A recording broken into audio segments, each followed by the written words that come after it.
Georgia's been the best team in college football for pretty much most of the season. This is a team that's been dominant and has proven to be the top team of the league, of the entire country. And it's now time to take a look at how do they win the college football playoff? More specifically, how do they beat the Ohio State Buckeyes? It seems like they're going to be the favorite, but this is an Ohio State team that can compete with a lot of teams in the country. So we'll break down the three stars for Georgia, the players in Ohio State that they need to be worried about, the keys to the game for Georgia, and then finally, we'll look at some of the matchups that will dictate the outcome. Now, if you're a Georgia fan, you know most of these guys that are on this team. You've seen them all year. There's not really anybody that's going to surprise you. Stetson Bennett has been phenomenal for Georgia this year. I think he's even stepped his game up even more. And yes, there's been a ton of talent on the roster, but he has done his part too, and you can see that in his numbers. The next up is going to be Brock Bowers. The tight end has been an absolute nightmare to cover for most teams. Now, his stats may not be the greatest of any of the pass catchers in college football, but he is a nightmare to cover. He's also a willing blocker that adds to the rushing attack. And on top of having him and Darnell Washington, Georgia's passing attack is just really lethal when it's on fire. And then finally, Jalen Carter hasn't been healthy for most of the year, but he's been playing really well as of late, and he's been an absolute beast. I think that he is going to be someone that Ohio State is definitely worried about, someone that could create plenty of issues for that Ohio State offensive line, and he's someone that I think is going to shine in the playoff. Now, the biggest threats to Georgia are probably the names that you already know. Marvin Harrison Jr.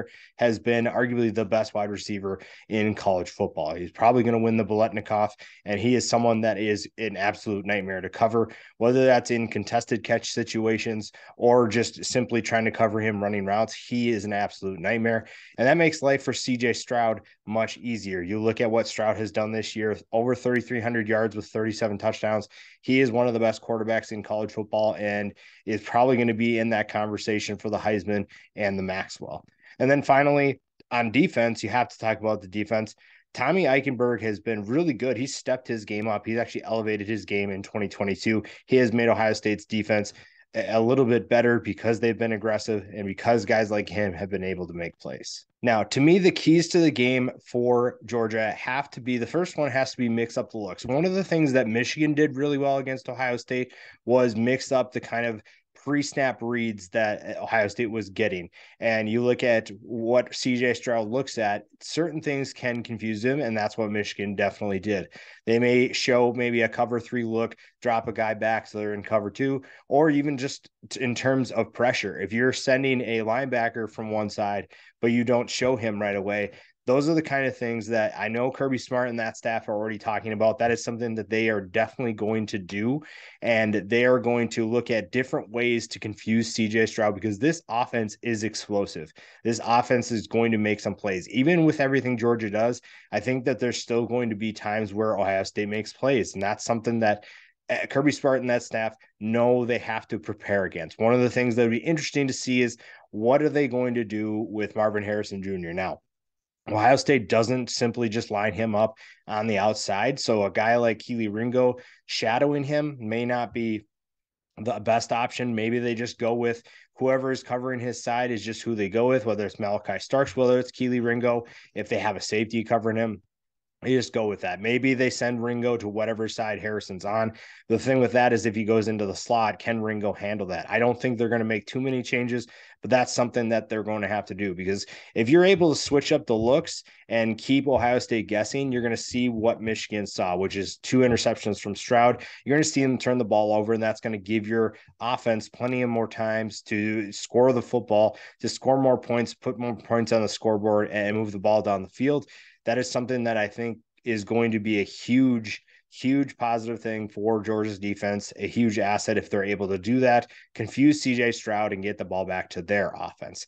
The next one is going to be multiple offensively. One of the things that Michigan did really well is they shift into different looks. They make Ohio State be disciplined and force them to play their gaps sound and play really well in terms of fundamental defense. You force Ohio State to play that way. And this is an Ohio State defense that has some weaknesses on it. So if Georgia is able to shift things around, if they're able to give different looks and create mismatches, because they're, again, we talk about Ohio State's offense and the amount of talent that they have. Georgia has just as much talent on that offensive side of the ball. It just looks different. You have Darnell Washington and Brock Bowers that are mismatches just by themselves. I mean, Darnell Washington's 6'7". You're going to be able to find ways to line him up, whether that's, having him hit with his hand in the turf, or if he's standing just upright. You can also put Bowers on the field at the same time.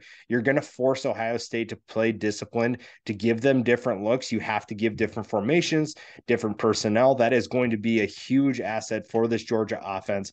Switching out personnel frequently, too, is going to give Ohio State plenty to think about. Substitutions are going to be huge, I think, if you're switching in from 11 personnel to 12 personnel to all these different things that Georgia can do. They have the talent to be able to make these kinds of adjustments, to make these changes and put the pressure on Ohio State's defense. Now, the final thing for Georgia, the final key, is going to be dictating the pace. This is a Georgia team that can score points in a hurry. They just don't want to do it the same way Ohio State does it. Ohio State is probably going to try to move the ball down as fast as they can, and they're going to try to score as fast as possible. That's just how they are because they have so many explosive playmakers. One of the things that Georgia can do is still be methodical with what you're doing. I'm not saying that slow down the pace completely, but you're going to have to force Ohio State to keep up with you. And the thing is that Ohio State's probably going to score. I don't think this defense is the defense that it was last year. Don't get me wrong. This Georgia defense is very, very good. I just think that you're disrespecting Ohio State's offense if you don't think that they're going to score. They may not score a ton if Georgia's playing really well, but I think they're going to score. So you have to be able to still play at a good pace, good tempo. You can mix in tempo at times. You can mix in a quicker pace. But I think overall, just be methodical, just stick to what you're doing. And a lot of that falls on Todd Monken. I know that he's going to do a good job of getting his team into position, but also win the line of scrimmage. Ohio State's offensive line has also allowed 8 sacks. That's not very many, and that's really good. It's a very talented offensive line for Ohio State. One way you can dictate the pace in terms of slowing Ohio State down is getting to the quarterback. Now, Georgia, for the most part, has been pretty down the middle in terms of getting to the quarterback and penetrating into the backfield consistently. This isn't a group that is going to dominate in terms of that, but that's something that they're very capable of doing. That is something that can slow down that pace. They can slow down what Ohio State is trying to do. And that's going to be a big key, because if Ohio State's able to do what they want to do, if they're able to score as frequently as I think that they are capable of, then this is going to be bad news for Georgia. Georgia's offense, like I said, can score points, but they are not built to win a shootout. They are not built to win a barn burner. So there are certain things that Ohio State can do to be able to keep themselves in the game, but Georgia also has plenty of talent. Guys like Jalen Carter. If Jalen Carter is having the day I think that he could have, then Ohio State's offense is going to struggle. And I think that's something that Georgia fans really want to see. That is something that they've been able to do in the college football playoff the last couple of years. They've been able to slow offensives down. They've been able to take offenses out of their game. And with the struggles that we've seen from Ohio State, that shifts momentum into Georgia's favor pretty quickly. Now, the top matchups to me are really exciting, and I only have 3 because you could go on and on and on different matchups, and that's what makes this matchup so exciting. Ohio State and Georgia have super talented players, and they are going to produce a number of matchups that you can definitely zone in on. It's just a matter of what you prefer. The first one we're going to talk about, Luke Weipler versus Jalen Carter. We talked about Jalen Carter, a great blend of power and athleticism. A guy his size should not move the way he does, and he is still an absolute monster. We saw what he did to Jaden Daniels in the SEC championship game, where he basically picked him up with one arm, and that's terrifying, but that's how strong and how powerful he is. He also has that quickness where if he's getting off the line the way he does, you're going to find that life is not very fun if you're Ohio State's offensive line. Guys like Weipler are going to have to play really well. They're going to have to be able to slow down Jalen Carter if they want to be able to establish the run, but also keep CJ Stroud upright. And if Jalen Carter is doing what I think he can do, it's going to be a long day for Ohio State and that offense. The next one is going to be Kelee Ringo versus Marvin Harrison Jr. I think this is the biggest matchup in the college football playoff. Ringo is a potential top 10 pick, and I think a lot of people believe that Marvin Harrison Jr. could be a top 10 pick this year as well if he were allowed to go pro. That's how good these two are. This is 2 alphas going at it, 2 elite players going at it. And it's going to determine a lot in this matchup. Yes, Ohio State has other receivers like Julian Fleming and Emeka Ibuka that can step up. They also have tight end Cade Stover that can play well. This is an offense that has a ton of talent. However, we've seen that if Marvin Harrison Jr. is playing really well and having a good game, Ohio State typically does really well. If he's not, that's when things get kind of dicey, because then you have to look at Fleming and Egbuka and Stover. And while they are capable players, none of them have the ceiling of Marvin Harrison Jr. Keely Ringo has played some really talented players this year, some really talented receivers, and he has done well to shut them down. It's a big reason why he's a potential top 10 pick. This is someone that can play shut down all day, every day when he is playing at his best. And he's playing one of the best wide receivers in college football. It's a matchup that I'm really excited to watch. I think it's one that's going to play a huge role in determining the outcome of this game. And it's going to be fun to see what it means for the future for both of these guys in the NFL. The final matchup, and it's kind of a few matchups within one, is Stetson Bennett versus CJ Stroud. Now, while they are not directly going at each other, they are going to play and see who can be the better quarterback, the more consistent quarterback. Again, these are two offenses that play very different. And one way that you're going to be able to get Stetson Bennett comfortable, to be able to get him going, is protect him. And you look at what Jones and McClendon, the two tackles, have done for them. I think Broderick Jones could be a top 10 pick as well. We were talking about Keely Ringo.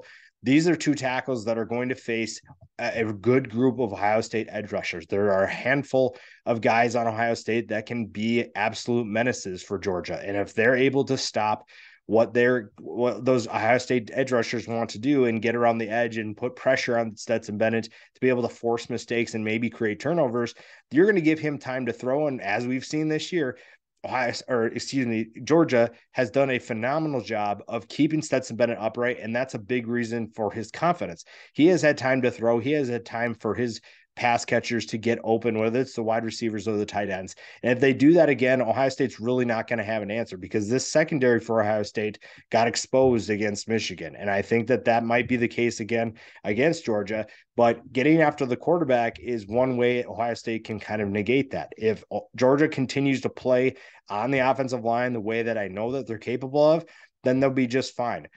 And I think that's going to be a huge key for Bennett to be able to outplay CJ Stroud. He may not directly, in terms of statistics, outplay him, but if he is more efficient and Georgia's moving the ball more efficiently and they're putting up more points, obviously, then you're going to see a different feeling when it comes to the two quarterbacks playing. If Stetson Bennett is getting pressured and CJ Stroud is not, again, these are two great offensive lines. So it's going to be interesting to see which one of them plays better, because their quarterbacks really determine or really rely on that play to be able to be successful. So that is another matchup I'm excited to watch. Georgia and Ohio State, when you came into the year, that was probably one of the biggest matchups you could have created. And maybe we feel a little bit different now with Ohio State's loss to Michigan. However, this is still a really good Ohio State team. This is one that, don't get me wrong, Ohio State still can win the college football playoff. It's just going to be difficult against Georgia. This is an Ohio State team that is very much capable of winning the playoff for sure. Don't misunderstand that because they have one loss. Georgia hasn't exactly been invincible either. So there are flaws that Georgia needs to work against, and they need to keep an eye on if they're going to beat Ohio State. Now, I do think that Georgia is the favorite. I do think that they're going to win this game, but this is a team that is going to have to play its best. Ohio State is no slouch. This isn't Cincinnati from last year where there's some obvious, serious flaws. Ohio State can mask some of those things that they have to worry about. They have explosive playmakers. They have players that are the top players in the country, and that is something that Georgia's can have to work on. But those are the things that they have to focus on. We talked about the players they need to watch, the players that need to play well for them, the keys to Georgia winning the football game, and the top matchups that are going to determine the outcome. It's going to be a fun game. It's a matchup that I think a lot of people are excited for, and I think that Georgia is in good hands with the strategy and the game plan that they're going to go forward with.